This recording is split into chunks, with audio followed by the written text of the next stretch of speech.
Well, it's a busy day today. We are doing a feeding at the local school, and this is our team. So these are the drinks, honey. Ah, okay, they look great.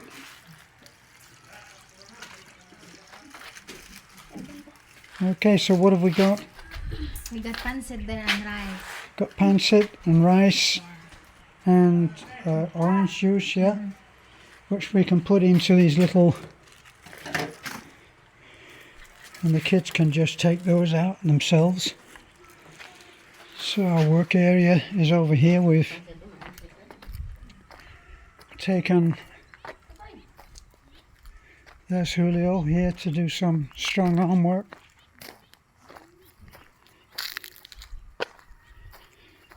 So for me this morning, out in the truck early to get the firewood and make up and make the charcoal. And so that's our big witch's cauldron for the rice. So let me see, I think we bought something like either 20, no, not just 20, about 20 or 30, maybe 40 kilos of rice going in there. We're actually providing lunch today for 142 children. So we're pretty busy, and we've got Lovely here to give a helping hand. Of course, she's very proficient at cooking and stuff. And I just got back from getting water, so we're going through water pretty good. What are you doing? What's your job today?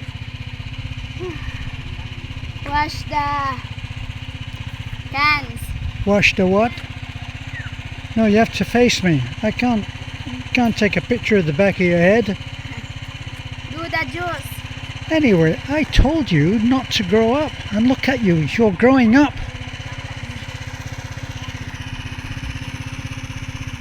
And they've got a helmet which is safely hanging from the handlebars.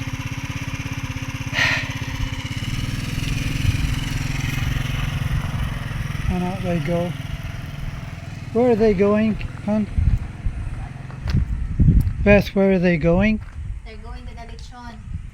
To where? To the lechon guy, to check. Oh, okay. Yeah, so yes, I'd forgotten that little thing. Is that there is a lechon. There's a man who breeds pigs, and he's just down between here and the store. And we always went to him whenever we had a feeding, and he's providing the lechon, of course. So for the kids today, yesterday we went to see the principal of the school, of course, made sure that today was okay, and we had a chat with her, and her job then would be to make sure that all of the kids don't bring an unnecessary lunch, because we are providing it. We are, of course, being helped by the dogs, especially this one. This is actually a dog that you can see, but it's not easily identified as one. Oh, you can see one foot there, look. There's a foot. This is Choco. Ah, and now there's a head.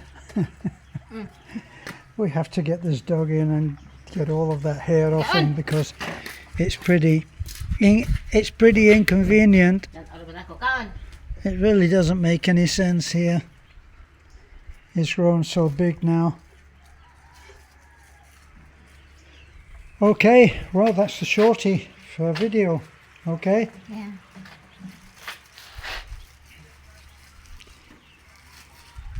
So we already chopped the veggies. Right, this is our little Pom. Poor Pommy. His name is Rada, and when we first came a little while ago now, and he decided that he wanted to go out and play with the big boys because there was a bitch in heat, and he couldn't understand why he didn't get to spend some quality time with the bitch. But unfortunately he wasn't big enough, and he got quite savaged. You can't actually see it now. Look, let me get him to face Ryder.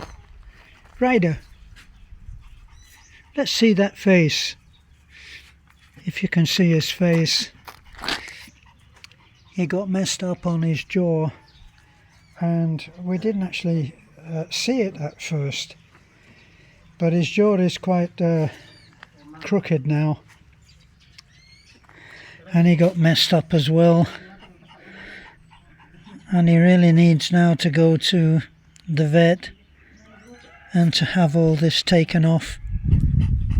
He reacted very badly to a soap that we used for washing him, and it's only just coming back now. He's supposed to be a gloriously pretty lap dog, but look at him. Unfortunately here, as soon as the dogs are let out, they scoot out the gate, and then somewhere along there is an evil smelling place, perhaps where the pigs used to be, but they've stopped breeding pigs over there now. I think the owners of the Sari Sari store, that's a little outhouse of the Sari Sari store there, but just on the other side, that building is a very well run Sari Sari store, which we're very happy to have there. And I think that they were breeding pigs. We could hear them at feeding time. It didn't matter to us, they were far enough away that we couldn't smell anything, but the government swooped in, said that there was a disease, and they ordered the slaughter of all of the pigs.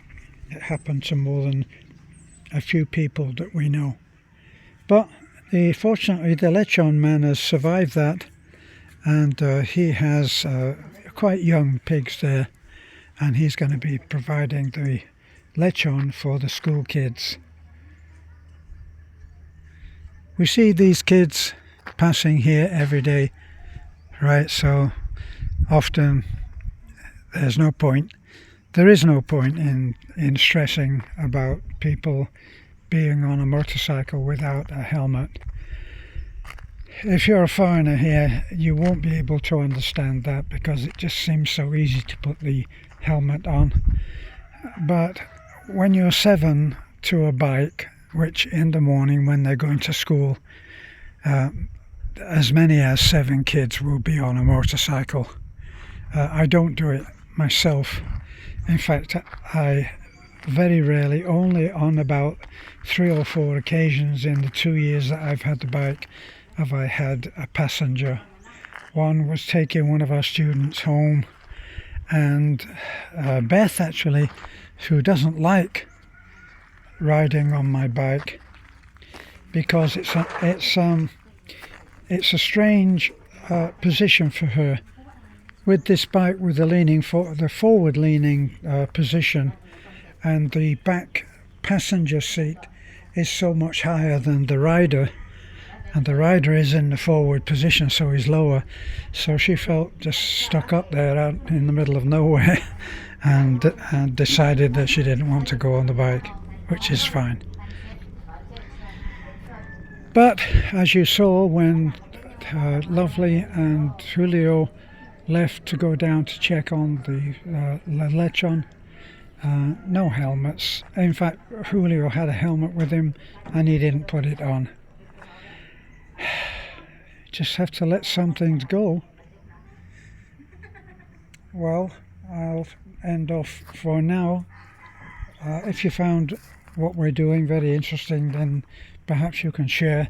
It really does help when you share, and we want to thank all of those who have been recently sharing our videos. Our views have gone up a great deal. It's not much in dollars, but it does help. It does help us in pesos, and we live in pesos, so there's really no point in talking about dollars. This is where we live. This is what the currency is here.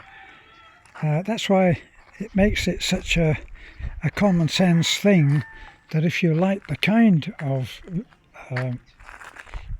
vacation that you can have in the Philippines with beaches and stuff like that, mountains, you can come here, you can have a great time. That dark line across there, look, the straight line, that's the ocean. That's going out towards Taliban. And with the exchange rate at something like 58 pesos to the dollar, it really makes sense for anybody coming here when they've earned their money on dollars. For us to be able to go to America or to any foreign country at the moment, apart from being inadvisable in my humble opinion, having to pay 58 pesos to get $1 makes it very, very difficult to go. So, having said that, we're not planning on going anywhere at the moment. There's the ladies, they'll organize everything. You may ask what I'm doing. Well, if anything needs to be brought in the truck, that's my job. As you can see, the truck bed was down and open. I went to get water. We have water supplied by our well, which is down there. I'll take you and show. That's our stage, about to be, or soon we hope, to be a coffee bar. This is the railings that were around that area of the swimming pool and the sort of leisure deck out at the mountain.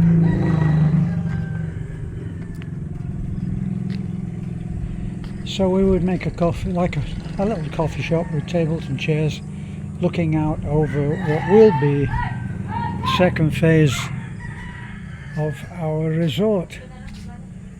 There's the backs of all of the rooms, or 4 of them.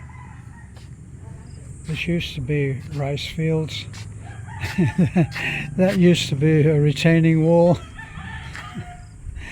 which is going to be doing some restraining very soon. We'll have to rebuild that up. That was when we had very, very severe rainfall and not enough of a foundation, which we've talked about before. Our water supply comes around the side.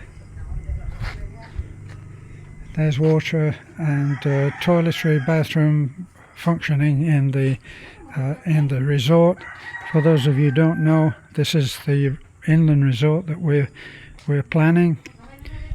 Coming along very nicely. These railings will be painted up and redone to make that area safe from here right down to the end.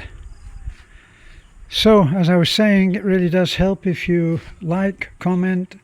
Love to hear your comments. Keep them nice. I have a low tolerance for people who are just going to come on and say nasty things, so I just delete them. But have your own opinion by all means. I love to hear what you think and how it's going.